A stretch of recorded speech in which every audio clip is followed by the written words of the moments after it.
세족식 속의 새 계명을 들으라. 기도하겠습니다. 하나님, 오늘도 우리가 주님의 얼굴에 굶주려 있습니다. 주님의 마음과 뜻을 아는 것이 우리의 생명입니다. 하나님, 그 가난하고 또 그 애통하는 마음으로 나오는 귀한 지체들에게 말씀하여 주시고, 주님의 한량없는 은혜와 마음을 쏟아부어 주시고, 또 우리의 영이 아픈 자들은 어디가 아픈지 가르쳐 주셔서 돌이키고 회복하고 충만케 될 수 있도록 역사하여 주옵소서. 예수님의 이름으로 기도합니다. 네, 오늘 요한복음 강의 50번째 시간입니다. 지난주까지 해서 그 12장까지 표적의 책이 끝났습니다. 오늘부터는 한번 따라하겠습니다. 영광의 책.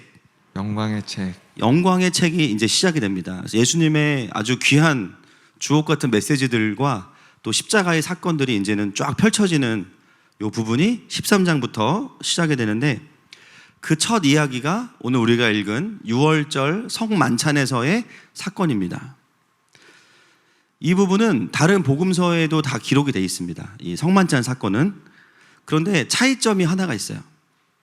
그게 무엇이냐면, 다른 세 가지 복음서는 성만찬 자체를 포커스를 두고선 이야기합니다. 예수님을 기념하는 것. 요한복음은 같은 현장에서의 이야기지만 성만찬의 이야기가 모두 생략이 됐습니다. 이유는 뭐냐면, 첫 번째는 요한은 제가 보니까 반복되는 걸 싫어해요. 이미 세 개의 복음서를 통해서 성만찬의 6월절 성만찬의 이야기가 충분히 나누어졌기 때문에 굳이 그걸 다시 이야기할 필요가 없고요. 대신에 요한은 그 자리에서 있었던 더 인상 깊었던 사건 하나를 우리에게 보여주고 있는데, 그게 뭐냐면 세족식입니다. 그래서 다른 복음서와는 다르게 요한복음은 13장은 그 6월절 성만찬에서 있었던 세족식을 기점으로 그 사건을 중심으로 새로운 메시지를 우리에게 전달하고 있습니다. 그래서 오늘 영광의 책의 시작에서 이 세족식을 통해서 들려지는 하나님의 음성을 함께 듣기를 원합니다. 자, 1절 말씀 같이 한번 보겠습니다. 시작. 6월절 전에 예수께서 저희가 세상을 떠나 아버지께로 돌아가실 때가 이른 줄 아시고 세상에 있는 자기 사람들을 사랑하시되 끝까지 사랑하시니라. 성령의 영감을 받은 요한은 오늘 이 사건을 결론을 먼저 딱 내놓습니다. 뭐냐면, 이 사건은 어떤 사건이냐면, 세상에 있는 자기 사람들을 예수님께서 사랑하시되, 어떻게 사랑하셨다고요? 끝까지 사랑하시니라. 오늘 이 사건은 끝까지 사랑하신 사건입니다. 여러분, 예수님은 언제나 우리와 함께 하시죠. 근데 오늘 예수님께서 뭐라고 말씀하시냐면, 아버지께로 돌아갈 것을 아시고 이렇게 말씀하셨어요. 이것은 어떤 의미냐면, 이후에 성령님으로, 예수의 영이신 성령님으로 오시겠지만 육신의 몸으로 함께 있어 주실 수 있는 시간이 얼마 남지 않았다는 거예요. 그 상황에서 오늘 이 세족식은 예수님께서 육신으로 계시면서 보여주실 수 있는 그 사랑이 무엇인지를 말씀하시기 원하시는 사건이 오늘 이 세족식의 사건입니다. 그래서 오늘 어떤 메시지를 읽으면서 어떤 의문이 들더라도 결국 어디로 돌아가야 되냐면, 이 사건은 우리를 끝까지 사랑하신 사건이구나. 할렐루야. 그것이 오늘 1절에 먼저 결론이 나와 있는 이유입니다. 자, 바로 이어서 나오는 말씀을 보겠습니다. 2절 말씀 시작. 마귀가 벌써 시몬의 아들 가롯 유다의 마음에 예수를 팔려는 생각을 넣었더라. 네, 왜 결론부터 이야기했는지 알겠죠? 2절에 바로 충격적인 사건이 등장합니다. 심지어 벌써 시몬의 아들 가롯 유다, 이미 완료형입니다. 이미 가롯 유다, 제자인 가롯 유다의 마음속에 어떤 마음을 사단이 집어넣냐면, 예수님을 팔려는 생각을 집어넣었어요. 자, 언제 이 생각이 들어갔나? 누가복음 22장 3절부터 5절 보겠습니다. 시작. 12 중에 하나인 가룟이라 부르는 유다에게 사탄이 들어가니, 이에 유다가 대제사장들과 성전 경비대장들에게 가서 예수를 넘겨줄 방도를 의논하매 그들이 기뻐하여 돈을 주기로 언약하는지라. 아멘. 이때가 언제냐면 고난주간 화요일 밤이에요. 오늘 본문은 금요일이죠. 이미 그 전에 사단이 가룟 유다에게 마음을 집어넣습니다. 그리고 우리가 이미 요한복음을 읽어오면서 이미 요한은 우리에게 가룟 유다에 대해서 마음의 준비를 시켜주고 있었어요. 기억나십니까? 12장 6절 말씀 보겠습니다. 시작. 이렇게 말함은 가난한 자들을 생각함이 아니요 그는 도둑이라 돈꾀를 맞고 거기 넣는 것을 훔쳐 가미러라. 아멘. 제가 12장을 설교하면서 나사로의 3남매와 대조되는 사람으로 가룟 유다를 본문이 기록하고 있음을 함께 나누었습니다. 물론 제자로 부르신 것은 예수님의 주권적인 선택이었지만 가룟 유다가 제자가 된 동기는 우리가 알고 있듯이 자기가 생각하는 정치적인 의미에서의 하나님 나라가 따로 있었어요. 그런데 예수님께서 주시고자 하는 하나님의 나라와 일치합니까? 틀립니까? 완전히 다른 건 아니지만 많이 틀렸어요. 그리고 심지어 가룟 유다의 마음속에는 어떤 마음도 있었냐면 탐욕도 있었습니다. 가난한 자를 돕는다는 명분 아래 많은 사람들이 헌금을 하면 그 중에 일부를 자기가 가져갑니다. 그리고 예수님을 통해서 자기가 이루고 싶은 그 정치적인 의미에서의 하나님 나라를 이루고 나서는 결국은 자기도 하나의 자리를 차지하고 싶은 마음이 유다의 마음속에도 있었겠죠. 그래서 결국은 예수님께서 말씀하시는 하나님 나라와 내가 꿈꾸는 하나님의 나라가 다를 때 예수님을 선택했어야 되는데 가룟 유다는 어떻게 합니까? 자기의 자아를 선택합니다. 그래서 유다가 꿈꾸는 하나님의 나라는 결국 다른 말로 표현하면 유다의 자아 실현에 훨씬 더 가까운 거예요. 그리고 자신의 탐욕의 문제가 함께 섞여 있습니다. 우리가 지난주 메시지를 가지고 다시 정리해보면 예수님과의 틈이 벌어지고 완고해지기 시작한 때가 언제부터인가? 아마 유다가 예수님과 자신이 꿈꾸는 하나님의 나라가 다르다는 것을 알았을 때부터였을 겁니다. 그리고 끊임없는 은밀한 죄를 저지르면서부터 그의 마음은 강팍해지고 완고해지고 예수님과 틈이 벌어지고 있었어요. 그리고 그 틈으로 사단은 절대 놓치지 않습니다. 그 틈으로 예수님을 팔려는 생각을 집어넣게 되는 것이죠. 여러분, 제자로서 예수님을 판다는 것은 있을 수 없는 일입니다. 맞습니까? 아니에요? 여러분, 저희 전사님 중에 한 분이 저를 경찰서에 신고한다고 생각해 보세요. 별로 안 놀라우신가요? 저 한두 분 정도 의심 가는 분들이 있어요, 사실. 제가 혹시 경찰서에 가면 제가 꼭 단서를 남기고 가겠습니다. 그분이 마피아예요. 사실 제자로서 예수님을 판다는 것은 있을 수 없는 일이죠. 그러나 놀라운 것은 뭐냐면 성경은 우리에게 예수님을 로마에게 넘긴 사람이 바로 예수님의 제자라는 것을 이야기하고 있어요. 그리고 요한복음은 12장부터 13장에 걸쳐서 계속해서 그것을 이야기합니다. 우리가 알 수 있는 것은 뭐냐면 아무리 제자일지라도 그 안에 존재가 다루어지지 않으면 얼마든지 사단이 움직일 수 있다는 겁니다. 가룟 유다에게는 두 가지였어요. 하나님 나라의 실현이 아니라 내가 생각하는 자아 실현과 탐욕의 문제. 늘 예수님과 함께 다녔고 예수님의 사역의 현장의 중심에 있었고 그 숱한 기적을 보았음에도 불구하고 그의 내면이 다루어지지 않으니까 어떻게 돼요? 사단이 움직일 수 있는 존재가 돼버린 것이죠. 여러분이 자아 실현은 어디로부터 온 것이에요? 죄로부터 온 것입니다. 내 중심성. 모든 게 내 중심으로 다 맞춰져야 되는 내 중심성. 심지어 하나님의 나라마저도 내가 보기에 옳은 대로 이렇게 돼야 돼. 이게 내 중심성이에요. 여러분, 우리가 신앙생활 잘 하다가도요, 내 중심성과 내 욕심에 갇히기 시작하면 자연스럽게 하나님과의 틈이 벌어집니다.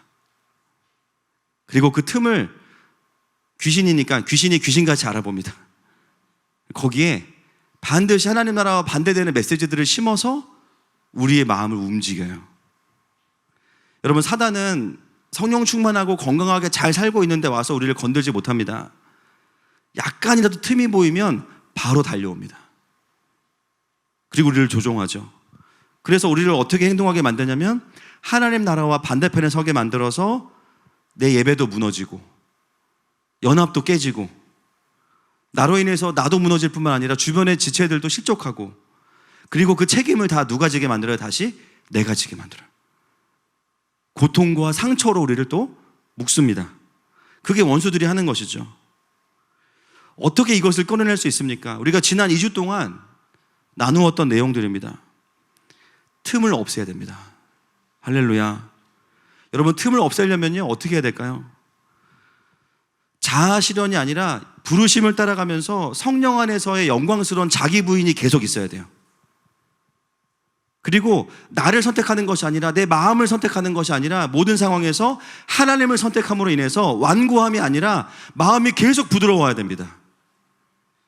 마치 자전거가 페달을 밟듯이 멈추면 넘어지는 것처럼 날마다 하나님을 선택하는 시간들이 우리에게 계속 있어야 돼요. 이것을 내려놓는 순간 우리의 마음이 딱딱해집니다. 결국은 우리가 하나님 안에서 부르심을 따라가면서 자기를 내려놓고 하나님을 선택하는 삶을 삶으로 인해서 완전히 예수님과 하나가 돼야 되고요. 공동체와 완전히 연합을 해야 됩니다. 할렐루야. 요 틈이 생기는 순간 사단의 공격이 있어요. 가룟 유다는 너무 안타까웠던 것이 예수님과 함께 그 수많은 은혜와 기적 현장에 있었으면서도 사실은 존재가 다루어 본 적이 없는 사람인 거예요. 그렇죠? 근데 우리는 왔다 갔다 하잖아요. 할렐루야. 가룟 유다는 온 적이 없어. 그냥 처음부터 틈이야. 계속 틈이에요. 그래서 오늘 특별히 예수님을 판 사람이 제자라는 사실은 굉장히 우리에게 충격이에요. 여러분 옆 사람 한번 쳐다보세요. 서로를 의심하시기를 권면합니다. 이미 안 믿고 계시죠? 서로를 믿지 마세요. 정말 이 사람이 오늘 주님 안에 거하고 있는지 눈빛을 보면 달라요. 그죠? 눈빛을 보면 다릅니다. 마태복음 10장 35절부터 38절까지 시작. 내가 온 것은 사람이 그 아버지와 딸이 어머니와 며느리가 시어머니와 불화하게 하려 함이니 사람의 원수가 자기 집안 식구리라. 아버지나 어머니를 나보다 더 사랑하는 자는 내게 합당하지 아니하고 아들이나 딸을 나보다 더 사랑하는 자도 내게 합당하지 아니하며 또 자기 십자가를 지고 나를 따르지 않는 자도 내게 합당하지 아니하니라. 자, 성경에 예수님이 왜 오셨대요? 아버지와 딸이 어머니와 며느리가 시어머니가 불화하게 하려 함이니 사람의 원수가 자기 집안 식구라. 아멘 하시면 큰일 납니다. 여기서 아버지나 어머니를 나보다 더 사랑하는 자는 내게 합당하지 아니하다. 이게 무슨 말씀이에요? 그렇죠? 그냥 가정을 깨트리는 게 주님의 뜻이라는 것이 아니라 진리 안에 있지 않을 때 그 진리의 전쟁이 우리 가운데 있다는 거예요. 그 틈으로 인해서. 그래서 우리가 서로 함께 일상을 나누고 또 목장으로 가족으로 살아가지만 어떤 느낌이냐면 이거 하나님 기운 아닌데 그런 느낌이 있어요. 그죠? 하나님의 기운이 아닌 거고 속으로 선포해야 돼요. 따라합시다. 사단아 물러가라. 속으로 하셔야 돼요. 아니면 복화술로 하시거나 사단아 물러가라 하거나 속으로 하셔야 돼요. 저도 저를 보면 가끔 정신 못 차릴 때가 많이 있습니다. 막 쓸데없는 얘기 막 하다가 나중에 집에 와서 이불킥 하는 거예요. 아, 내가 왜 그런 말을 했을까? 또 말이 많으면 뭐가 많아요? 그렇죠? 실수가 많죠. 진심도 아닌 말들을, 진리도 아닌 말들을 막 감정 때문에 내뱉을 때가 있어요. 혹시 제가 그러면 여러분 저에게 외쳐주십시오. 뭐라고요? 이렇게 아예 속으로 하시라고요. 속으로 사단아 물러가라 이렇게 하세요. 근데 그 속으로 사단아 물러가라 하면 그 음성을 누가 듣냐면 제 아내가 듣습니다. 저한테 얘기해 줍니다. 정신 차려 사목사 얘기해 줘요. 제 아내가. 여러분 우리가 사실은 온전히 예배하고 훈련받는 자리에 있을 때는요 이런 문제가 별로 발생하지 않습니다. 그냥 계속 은혜 받고 회복이 되니까. 언제 우리가 사실은 어려움들이 오냐면 뭔가 영적으로 딱 무장을 해서 일어나가지고 전진하기 시작하면요 그때부터 우리의 삶 가운데 공격들이 오기 시작해요. 전에 없었던. 왜냐하면 내 안에 있는 틈을 그전에는 예배하면서 빨리빨리 채웠어. 없애버려요. 그런데요 섬기다 보면 나를 돌아볼 시간이 부족할 때가 있어요. 내 안에 끝도 없이 올라오는 이 자아 실현과 탐욕의 문제들을 잘라내야 되는데 내에게 주어진 사역들을 감당하다 보면 충분히 그것을 못할 때가 있습니다. 그러면 어떻게 돼요? 우리도 가룟 유다와 비슷하게 갈 수 있는 거예요. 여러분 오늘 예배 가운데 우리 안에 자라나고 있는 죄의 줄기들이 성령 안에서 불태워지기를 선포합니다. 우리를 예배하지 못하게 하고 연합하지 못하게 하고 순종하지 못하게 하는 모든 어둠의 권세는 떠나갈지어다. 그래서 오늘 이 끝까지 사랑하신 이야기와 가룟 유다의 이야기가 함께 나오고 있는 거예요. 자, 3절 말씀 보겠습니다. 시작. 저녁 먹는 중 예수는 아버지께서 모든 것을 자기 손에 맡기신 것과 또 자기가 하나님께로부터 오셨다가 하나님께로 돌아가실 것을 아시고. 하나님께서 예수님께 모든 것을 맡기신 것을 아셨다고 합니다. 여러분, 이 모든 것이 무엇입니까? 하늘과 땅의 권세입니다. 창조주이시기 때문에 모든 권세가 예수님께 있어요. 아멘이시죠? 그런데 그 모든 권세를 받으신 예수님께서 그 다음에 하는 행동이 충격이에요. 또 4절과 5절 말씀 시작. 저녁 잡수시던 자리에서 일어나 겉옷을 벗고 수건을 가져다가 허리에 두르시고 이에 대야에 물을 떠서 제자들의 발을 씻으시고 그 두르신 수건으로 닦기를 시작하여. 여러분, 모든 권한을 예수님이 받으셨으면 지금 가르치다가 정신 못 차리잖아요. 여러분 같으면 그 권한을 어떻게 쓰시겠습니까?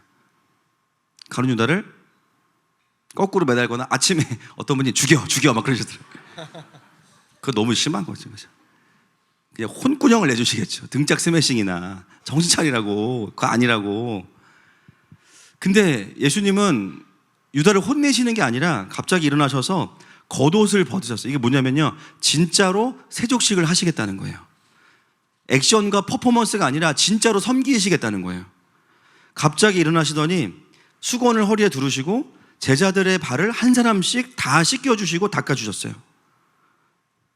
여러분 아시겠지만 그 당시에 발을 씻기는 일은 노예 중에서도 가장 천한 노예들이 하는 일입니다. 유대인들 중에도 노예가 있었거든요. 유대인 노예들은 발을 씻기는 일을 하지 않습니다.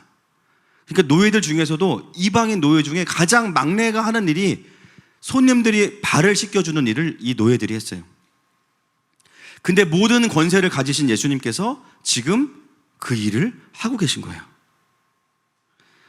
성령의 영감을 받은 요한은 일부러 더 이것을 대조하기 위해서 예수님의 영광스러운 정체성, 모든 것을 가지셨다, 그것과 그분이 바닥까지 낮추셔서 섬기는 모습을 동시에 보여주고 있습니다. 이 모습은 제자들에게는 문화 충격일 겁니다. 왜 예수님은 갑자기 식사를 하시다가 제자들에게 세족식을 하셨을까? 누가복음의 이유가 있어요. 22장 24절 말씀 시작. 또 그들 사이에 그중 누가 크냐 하는 다툼이 난지라. 밥 먹는 와중에 제자들끼리 싸움이 났어요. 누가 더 높은 리더냐 이 얘기예요. 당연히 서로 어떤 이야기들이 오고 갔겠습니까? 내가 먼저 왔다, 내가 먼저 제자로 부름받았고 너는 내가 전도해서 왔다, 막 요한 안드레 막 그런 얘기 하지 않았겠어요? 그죠? 그리고 내가 좀 더 예수님의 기적의 현장에 더 많이 있었다, 그죠? 자기가 뭔가 조금 더 리더십이 있고 주도권이 있다는 것을 증명하기 위해서 막 다툼이 났습니다. 그때 예수님께서 일어나셔서 갑자기 수건을 허리에 두르시고 제자들의 발을 씻겨주신 거예요. 자, 22장 27절 말씀 보겠습니다. 시작. 앉아서 먹는 자가 크냐 섬기는 자가 크냐? 앉아서 먹는 자가 아니냐?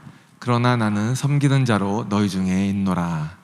여러분, 누가 큰 자입니까? 섬기는 자가 큰 자입니다. 누가 큰 자입니까? 낮아지는 자가 큰 자인 거예요. 예수님은 그냥 몸을 가지고 계신 마지막 모습으로 그 섬김의 모습을 그냥 경험시켜 주셨어요. 여러분, 예수님께서 그게 가능하실 수 있었던 이유는 뭐냐면 그분의 존재가 이미 하나님의 영광으로 충만했기 때문입니다. 제자들의 발을 씻긴다고 해서 예수님의 정체성이 없어지거나 훼손되거나 무시당하는 게 아니라는 거예요. 자존심 상할 일이 아니라는 거예요. 여러분, 하나님 안에서 우리의 존재가 잘 서 있다가도요, 충분히 세워지지 않고 은혜가 새어나가면 어떤 일이 벌어지냐면 낮아지는 게 힘들어요. 낮아지는 게 힘듭니다. 섬기는 게 힘들어요. 겉으로는 다 할 수 있어요. 그러나 내 마음은 예전 같지 않아요.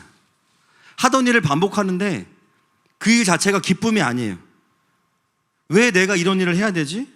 억울하고 열받고 때로는 자존심이 상합니다. 여러분, 예수님께서 노예들이 했던 그 일들을 하셨는데 기분이 어떠셨을까요? 물론 제자들의 발이 깨끗하진 않았을 겁니다. 그렇죠? 그런 면에서 인간적으로 기분이 나쁘셨겠지만 여러분, 오늘 본문의 1절이 우리에게 이야기합니다. 이 사건은 어떤 사건이라고요? 예수님께서 우리를, 제자들을 끝까지 사랑하신 사건인 거예요. 그러면 제자들의 발을 씻긴 예수님의 마음은 토가 나온다 이게 아니라 끝까지 사랑하신 거예요. 내가 사실은 천국 가면 하나님인데, 내가 천국 가면은 막 천사들이 막 일렬로 쫙 서가지고 형님 오셨습니까? 이거 하는데, 내가 이 땅에 와가지고 그지같이 맨날 그냥 돌아다니고 막 밥이나 얻어먹고 다니고, 그리고 제자들 발을 씻겨야 돼. 내가 하나님인데, 그러면서 막 분노에 지압을 하면서 막 발을 닦아주셨겠어요? 내가 하나님인데 이렇게 수치스럽게 사역해야 되나? 나의 결론이 왜 십자가야? 죄인들이 달리는 그 십자가에 내가 왜 달려야 돼? 예수님은 억지로 섬기신 게 아니에요. 성부 하나님이 막 조종해서 그렇게 되신 게 아니에요. 그냥 끝까지 사랑하신 거예요. 여러분, 부부싸움 하면은 누가 먼저 사과합니까? 더 많이 잘못한 사람이 사과하나요? 물론 그럴 수도 있습니다. 더 사랑하는 사람이 먼저 사과합니다. 경험이 없으시죠?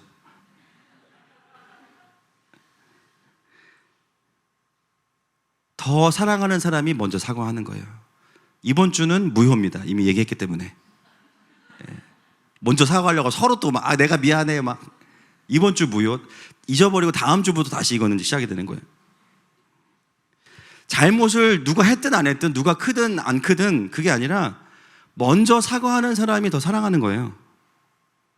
예수님은 제자들의 발을 씻기셨지만 이미 그분은 모든 권세와 권위를 다 가진 영광스러운 하나님이십니다.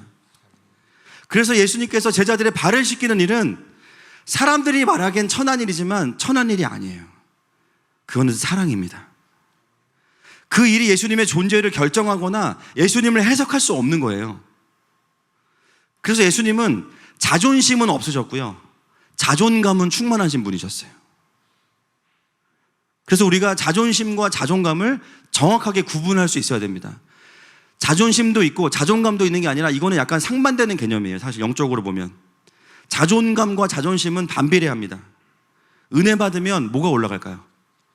자존감이 올라갑니다. 자존감이 올라가면 어떻게 되냐? 사람이 너그러워져요. 다 괜찮아요. 누가 나한테 실수하든, 누가 나한테 외모를 비하하든, 막 오랜만에 만났는데 막 만나자마자 왜 이렇게 살쪘어? 쪘다 어쩔래? 그죠? 많이 먹었다 어쩔 거야? 괜찮아. 그죠? 뭐 나한테 실수를 하든, 막 상처를 주든, 뭐 자기 상처를 쏟아내든, 자존감이 하나님께서 충만하면 괜찮아요. 그런 게 크게 문제가 안 됩니다. 남들과 소통하는 게 별로 어렵지 않아요. 얼마든지 맞춰주고 섬기는 게 가능한데요, 또 내가 망가지는 것도 그렇게 어렵지 않아요. 그리고 뭔가 내가 잘못했다, 자존감이 좋으면 그걸 인정하고 고치면 되는 거죠. 누군가 나에 대해서 평가해도 잘 몰라서 그렇게 이야기할 수 있지, 그게 존재로 오진 않아요. 그런데 은혜가 사라지고 자존감이 내려가면 뭐가 올라옵니까? 자존심이 올라와요. 이게 참 시소 같아요. 시소. 자존심이 세져요. 왜냐하면 내가 나를 확신할 근거가 없으니까 내가 나를 지켜야 돼요. 내가 나를 세우고 내가 나를 위로해야 돼요. 자존심이 세집니다. 부부 사이에도 말 한마디에 예민해지고, 분명히 내가 잘못했는데 미안하다는 말 끝까지 안 하고, 직장에서도 누가 한마디 하면 그냥 못 넘어가요. 여러분, 이 세상은 우리에게 아주 신실하게 우리를 향해서 거절과 무시의 메시지를 던집니다. 그 사람이 얼마나 가지고 있는가, 얼마나 잘생겼나, 이쁜가, 얼마나 능력이 있나, 얼마나 무엇인가를 잘하는가, 이런 상황과 공격들은 계속 있어요. 문제는 뭐냐면 내 존재가 어떤 상태로 살아가느냐에 따라서 자존감으로 이길 때가 있고 자존심이 세지면서 외로워질 때가 있어요. 자존심이 발동되면 자격지심이 커지고요, 경쟁하려고 하고 나를 증명하려고 하고요, 사람들을 용납하기가 어려워집니다. 그리고 결정적으로 낮아지는 삶을 선택하는 게 되게 어려워요. 무시당하지 않기 위해서 더 고집을 부리게 됩니다. 그때 우리가 스스로 깨달을 수 있어야 돼요. 지금 내가 뭔가 하나님으로 내 존재가 충분치 않구나. 잘 살고 있었는데 어떤 일로 인해서 거절의 메시지가 왔든 하나님과의 틈이 생겼든 그 틈을 통해서 나에게 와야 되는 하나님의 메시지들이 새어나가고 있다는 거예요. 지금 내가 받아내고 있는 은혜만으로는 이 상황을 이길 수 없는 상태로 내가 살고 있다는 것이죠. 그래서 결국 하나님이 나에게 무엇인가를 시키실 때 우리의 내공은 뭐냐면 내가 어디까지 낮아질 수 있는가입니다. 내가 어디까지 낮아질 수 있는가. 이번 주에 제가 겪은 아주 에피소드가 하나 있습니다. 뭐 작은 일인데요. 킹덤 스쿨 끝나고 이제 아이들이 놀이터에서 놀아요. 잠깐 부모님이 늦게 오기를 바라면서 너무 정확하게 오면 싫어해요. 애들이 그거 잠깐 노는데 한 아이가 저에게 오더니 비가 많이 온 날인데 가방을 맡아달라고 하더라고요. 되게 짧게 가방 좀 맡아줘요. 딱 그래가지고 그리고 좀 있다가 그게 끝이 아니에요. 좀 있다가 갑자기 오늘 숙제를 A4지 2장을 했나 봐요. 근데 약간 이게 습도에 약간 쩔어가지고 잘못 만지면 찢어질 것 같아요. 저한테 이거 잘 가지고 있으라는 거예요. 자기 놀 동안에. 그래서 가방을 한쪽에는 이제 A4지를 2장을 받고 비가 올 것 같아서 제가 이제 처마 밑으로 가가지고 이제 있었어요. 잠깐. 만약에 제가 자존감이 낮으면 어떤 생각을 하겠습니까? 나 참. 이제 내가 살다 진짜. 야, 이제는 초딩도 나를 무시하는구나. 그래, 한번 해보자. 가방 던지고 막 숙제 찢어서 막 불태우고 막 놀이터 막 뒤집어 엎고 막. 좀 예화가 극단적인데 이거는 이제 전달을 위해서 제가 이렇게 하는 거예요. 근데 그 상황에서 제가 그런 생각이 들었을까요? 안 들었을까요? 이거는 아닌데. 1도 안 들죠. 1도. 당연히. 여러분 이 침묵이 약간 저는 약간 거절감으로 올라가요.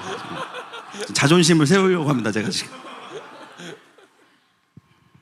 그래서 안 들죠. 왜냐면 저는 킹덤스쿨 교장이니까. 이게 남의 집 자식이 아니라 우리 아이들이잖아요. 그죠? 너무 고마운 거예요. 뭐냐면 그 순간에 어떤 마음이 드냐면 이 아이에게 교회 담임 목사는 아빠 같은 사람이고, 그죠?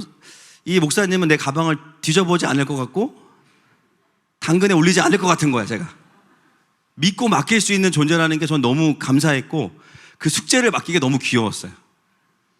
그 A4 2장에 뭐 막 낙서 같은데 그걸 너무 소중하게 저한테 부탁을 하니까 너무 고마웠어요. 여러분, 사실 하나님을 알지 못하는 세상의 교육은 어떻습니까? 그냥 밑도 끝도 없이 너는 소중해로 끝나요. 물론 워낙 우리나라가 한이 많아서 이제 억눌렸다 보니까 이런 현상이 있는 건데 충분히 이해가 됩니다. 사실 우리가 소중한 이유는 하나님의 형상이기 때문이에요. 그래서 우리는 소중한데 우리 안에 뭐가 있냐면 죄가 있어요. 이건 소중해요, 안 소중해요? 이거는 갖다 버려야 됩니다. 근데 이거를 하나로 퉁쳐서 너는 소중해 라고 하니까 어떤 일이 벌어지냐면 난 소중하지. 내 안에 죄성도 소중해. 내가 원하는 게 하나님의 뜻에 맞는지 안 맞는지를 고민하기보다는 내가 원하는 거를 하게 해주면 선이고 하지 못하게 하면 악이야. 이런 현상들이 벌어지고 있는 거예요. 그래서 내가 조금만 손해보고 부당한 대우를 당한다고 생각하면 참지 않는 것이 정의라고 생각해요. 그래서 세상에서는 뭔가 참고 자기를 부인하는 사람들을 마치 바보 같은 사람들로 생각합니다. 여러분, 이런 가치관은요, 말은 자존감을 세우는 교육이라고 하지만 정확히 보면 자존심을 세우는 교육이에요. 그럴 수밖에 없어요. 그냥 비판이 아니라 그냥 팩트 그 자체입니다. 사람의 죄성을 다루지 않으니까, 인간이 선하다고 생각하기 때문에. 그래서 그 안에 있다 보면 자존심은 강화되는데요, 오히려 자존감이 떨어집니다. 이게 참 희한하죠. 뭔가 속이 시원할 것 같고 뭔가 따뜻할 것 같은데 생각보다 춥고 생각보다 외롭고 생각보다 존재가 낮아져. 여러분, 이런 세상 속에서 그리스도인으로 산다는 게 무엇입니까? 빛과 소금으로 산다는 거. 자존심 싸움을 하는 자들이 아니라 하나님 안에서 이미 존재가 해결된 사람들. 할렐루야. 더 이상 나의 존재가 나의 어떠함으로 평가되는 것이 아니에요. 그냥 내 자체가 하나님의 자녀예요. 그게 충만하기 때문에 다른 사람들이 할 수 없는 낮아지는 삶을 사는 사람들, 그들이 그리스도인입니다.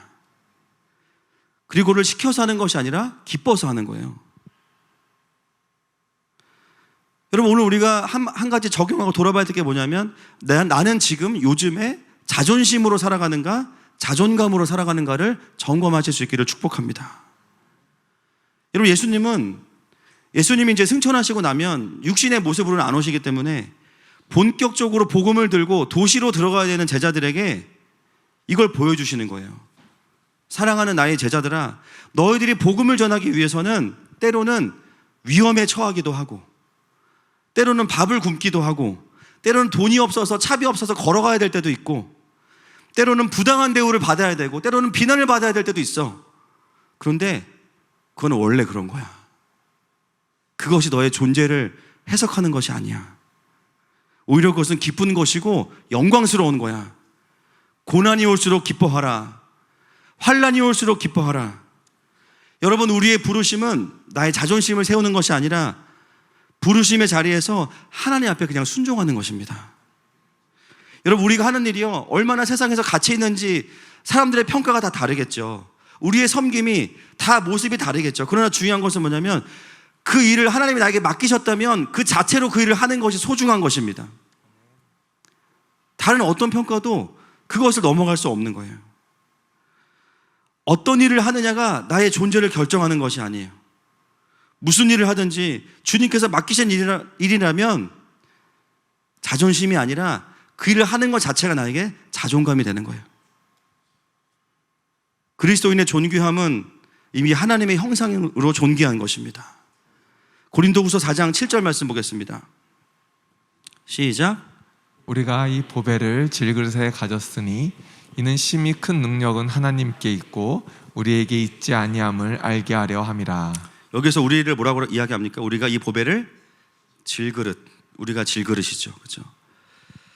디모데후서 20장 2장 20절 21절 말씀 보겠습니다. 시작. 큰 집에는 금그릇과 은그릇뿐 아니라 나무그릇과 질그릇도 있어 귀하게 쓰는 것도 있고 천하게 쓰는 것도 있나니. 21절도 읽겠습니다. 그러므로 누구든지 이런 것에서 자기를 깨끗하게 하면 귀히 쓰는 그릇이 되어 거룩하고 주인의 쓰심에 합당하며 모든 선한 일에 준비함이 되리라. 아멘. 우리는 금그릇이 되고 싶은 거죠. 그래서 어떻게 해요? 최대한 겉을 꾸밉니다. 화장도 막 10m 올리고 땡기고 막 주입하고 막 달리고 난리도 아니에요. 가능하면 좋은 스펙을 쌓으려고 하고, 여러분, 공부를 열심히 해서 좋은 학교 가는 건 나쁜 것이 아니지만 그것을 나의 정체성 자체를 삼는 것은 하나님 앞에서 돌아봐야 되는 거예요. 여러분, 그래서 내가 금그릇으로 나를 막 만들어가지고 사람들이 나를 막 금그릇이라고 이야기해요. 그러면 행복합니까? 여러분, 집에 금그릇이 있어요. 만약에 씁니까? 못 씁니까? 못 써요. 깨질까봐. 금그릇인데 외로워. 금그릇인데 계속 찬장 안에 10년 동안 있어. 먼지가 더 뽀얗게 쌓였어. 손님이 와도 잘 안 써. 자존심이 세면 외로워지고요, 주님이 쓰시기에 되게 힘들어집니다. 그리고 여러분, 잘 보면 금그릇으로 우리를 만들지만 사실 우리가 뭐예요? 도금이에요. 그 한꺼풀 벗기면 온갖 죄성 다 들어있어. 그냥 아무리 노력해도 내가 금그릇이 될 수가 없어요. 근데 우리의 삶은 어떠냐면 금그릇으로 보이려고 도금을 엄청 해요. 근데 알고 보면 다이소 3,000원짜리 그릇. 한꺼풀만 벗기면 내 중심성과 탐욕이 가득해. 그 삶은 너무 외롭습니다. 오늘 성경은 이게 뭐라고 말하냐면, 금그릇 되기 위해서 자존심 세우지 말고 질그릇 되어서 내가 생명을 담으면 이건 엄청 비싼 거야. 할렐루야. 주님이 쓰시기 편한 사람이에요. 자기 비하가 아니라 정직하면 질그릇으로 인정할 수밖에 없어요. 근데 거기에 보배가 담기면 놀라운 일이 일어나는 것입니다. 여러분, 저는 우리가 럭셔리한 것도 중요하지만 주님이 쓰시는 사람 됐으면 좋겠습니다. 도시선교사는 어떤 사람이냐? 금그릇으로 사는 사람들이 아니라 보배를 담은 질그릇으로 사는 사람들입니다. 직장에서 아래 직원이 안 나왔으면 그 일을 우리가 땜빵할 수 있는 거예요. 맞습니까? 그럼 막 아니에요. 그럼 막 적어놓고 돌아오면 3배로 일을 시켜야지만. 회개하십시오, 그런 분들. 가정에서 필요하면 그 일을 하는 것이고 그 외에서도 필요가 보이면 그 일을 하는 거예요. 여러분, 저에게 오신 분들 다 추격받는 게 뭐냐면 장로님들이 모든 일을 다 하시는 거예요. 아이들 간식부터. 여러분, 장로님 카드가 CU 전용 카드인 줄 알아요, 사람들이. 은혜가 임하면 자존심은 내려가고요, 자존감이 올라오면서 사람들에게도 편하게 갈 수 있는 사람이 되고 주님이 쓰시기에 편한 사람이 됩니다. 이 은혜가 있기를 축복합니다. 자, 6절부터 8절 시간이 많이 가서 넘어가겠습니다. 시작. 시몬 베드로에게 이르시니 베드로가 이르되 주께서 내 발을 씻으시나이까. 예수께서 대답하여 이르시되 내가 하는 것을 내가 지금은 알지 못하나 이후에는 알리라. 베드로가 이르되 내 발을 절대로 씻지 못하시리이다. 예수께서 대답하시되 내가 너를 씻어주지 아니하면 내가 나와 상관이 없느니라. 네, 제가 요한복음을 연구하면서 느낀 거는 그 베드로와 요한은 자존감이 낮을 수 있다는 거예요. 둘이 자존심 대결을 엄청 합니다, 지금. 그죠? 여기도 지금 뭐예요? 그러니까 제자들이 베드로만 있는 게 아니잖아요. 근데 유독 베드로의 이야기는 다 들어가 있습니다. 씻다가 베드로에게 도착을 했어요. 그렇죠? 당연히 베드로는 정상적인 반응을 하죠. 주님이 저의 발을 씻기는 것은 안 됩니다. 이거는 맞지 않습니다, 계급상. 그랬더니 주님이 뭐라 그래요? 내가 이걸 씻기지 아니하면 너와 내가 상관이 없다. 그러니까 베드로가 어떻게 이야기해요? 9절 말씀 시작. 시몬 베드로가 이르되 주여 내 발뿐만 아니라 손과 머리도 씻어 주옵소서. 아멘. 전문 용어로 에바라고 합니다. 그렇죠? 너무 과해요. 방금 전 절대 안 됩니다. 씻어주지 않으면 상관이 없다. 다 씻어주세요. 바람에 나는 겨와 같습니다, 거의. 저는 너무 충격적인 게 뭐냐면 이걸 사도 요한이 성경에 기록했어요. 이거는 뭐 거의 전면전이에요. 아마 베드로가 복음서 안 쓰고 처음 광고를 아마 두고두고 후회할 거예요. 베드로 복음 써가지고 사도 요한 그 엑스파일 다 공개해야 돼, 그냥. 그죠? 어렸을 때 막, 그죠? 사진 다 올리고 막. 저는 이거 읽는데 베드로한테 내가 민망해. 내가 어떻게 1초 만에 이렇게 사람의 방향이 확 바뀔 수 있는지 모르겠어요. 어떻게 보면 화끈한 거고, 그죠? 예수님도 당황하신 거예요. 됐다 그랬다가 다 씻겨달래. 상상만 해도 짜증나죠. 지금 발도 겨우 닦고 있는데 물론 사랑하지만 샤워를 해달라고 하니까 주님 부담스러우신 거예요. 10절 보겠습니다.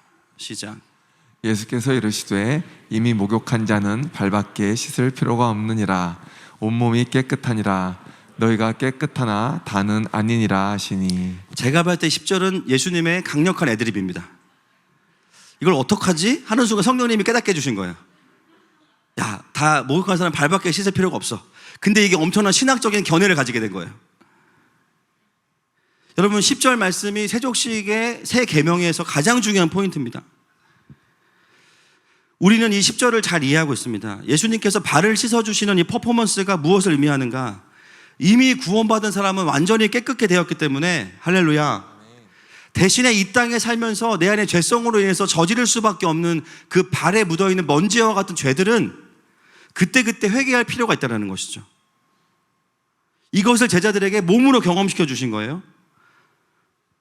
그런데 그 제자들 중에 누가 있냐면 가룟 유다도 있다는 거예요. 13장 11절 시작.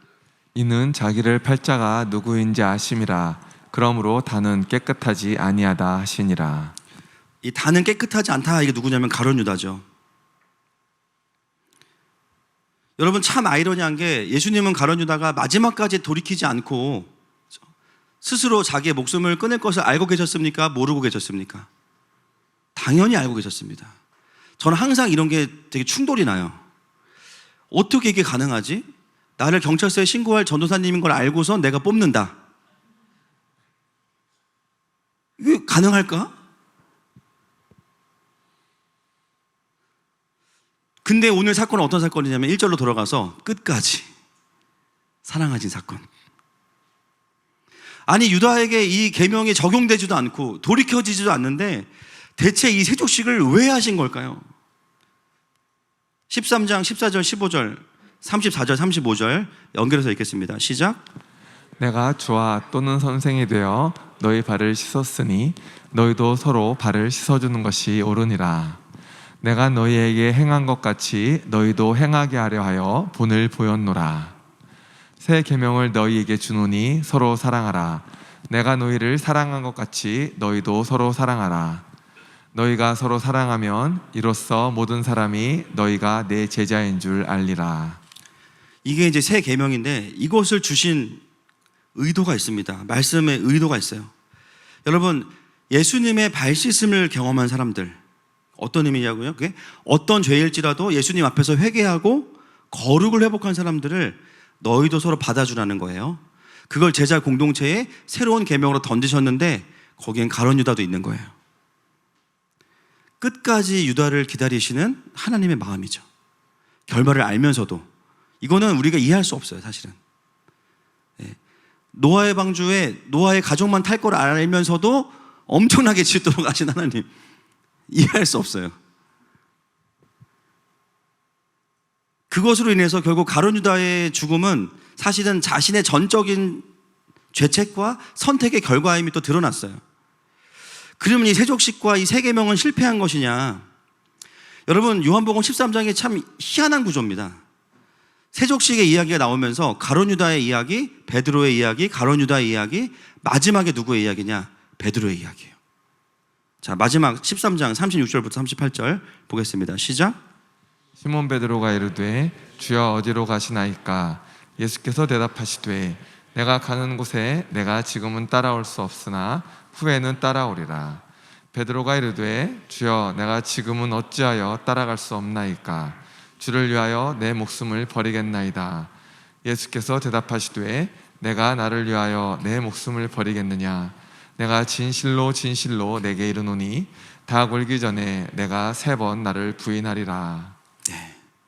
끝까지 요한은 하여튼 베드로를 물고 늘어집니다. 목숨을 버리겠습니다. 네가 날 3번 부인할 거야. 끝까지. 막판까지 베드로가 베드로 하죠.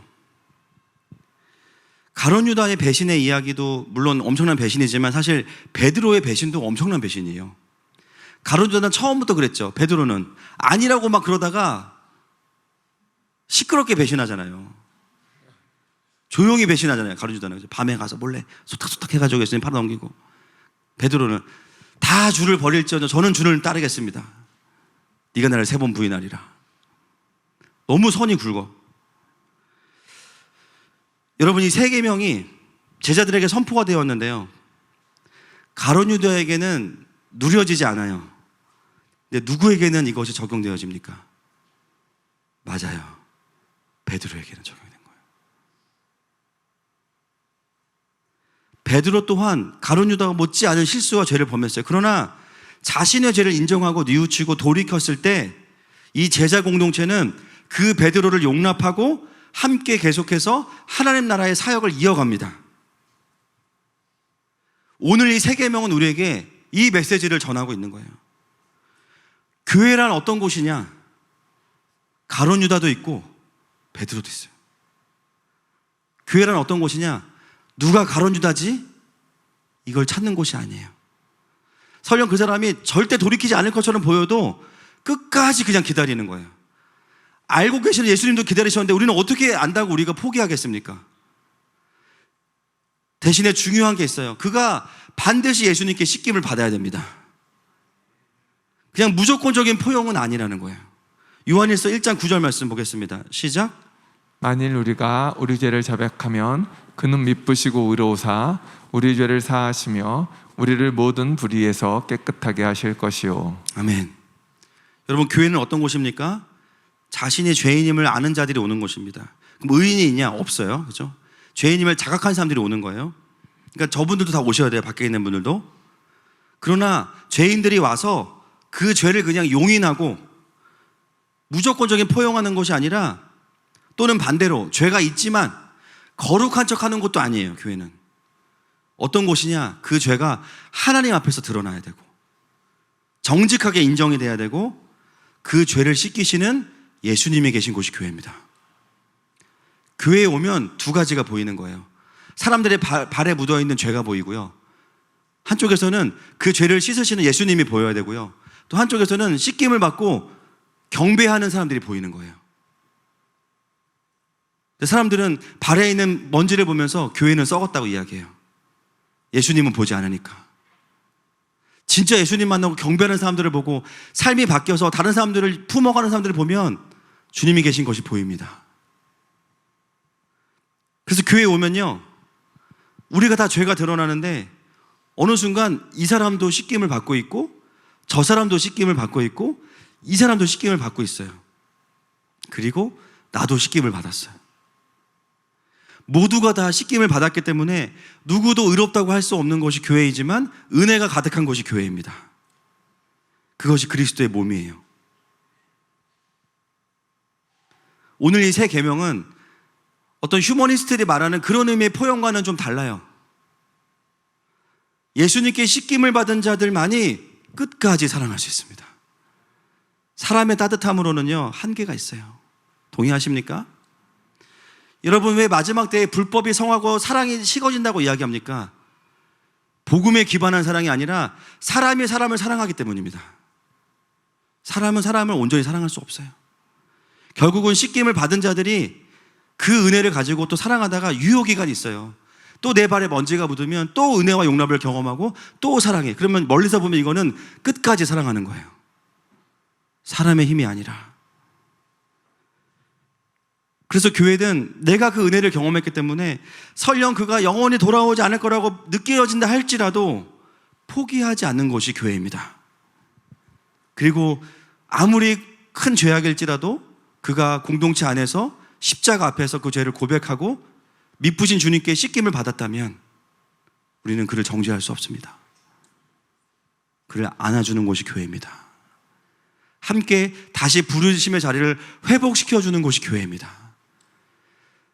그래서 세상이 말하는 사랑과는 완전히 차원이 다른 거예요. 그런 교회를 보면서 세상 사람들이 뭐라고 말하냐면 예수님의 제자들이라고 말합니다. 그것이 오늘 세족식을 통해서 예수님께서 제자들에게 복음을 기반으로 한, 십자가를 기반으로 한 사랑의 공동체가 무엇인지를 교훈하고 계신 것이죠. 육신의 모습으로 마지막에 보여주기 원하셨던 모습이 바로 이 모습입니다. 말씀을 정리하겠습니다. 여러분, 우리가 따뜻한 이유는 성품이 따뜻한 분도 계시겠지만 사실은 우리 안에 흐르는 더 뜨거운 긍휼함, 그것은 예수 그리스도의 십자가의 피입니다. 어떤 죄인도, 어떤 흉악한 죄인일지라도, 주홍같이 붉은 죄일지라도 그분의 십자가에 연결되면 눈과 같이 희어집니다. 그 복음을 경험한 자들이 다른 사람들의 거룩과 회복을 돕는 거예요. 그래서 우리가 그분의 제자인 것입니다. 사랑하는 여러분, 오늘 이 자리가 세족식의 자리예요. 이미 예수님 오셔서 여러분의 발을 다 씻어주고 계셔요. 그리고 너희도 이와 같이 하라고 말씀하십니다. 어쩌면 요즘에 나의 삶을 돌아보십시다. 많은 섬김, 분주한 일상 때문에 은혜가 충만하지 못하면 자존감이 내려가요. 자존심으로 살면 인생이 괴롭습니다. 주님이 여러분을 혼내시는 게 아니라 다시 은혜를 충만하게 채우라고 말씀하시는 거예요. 이 시간에 그 십자가 앞으로 함께 나아가십시다.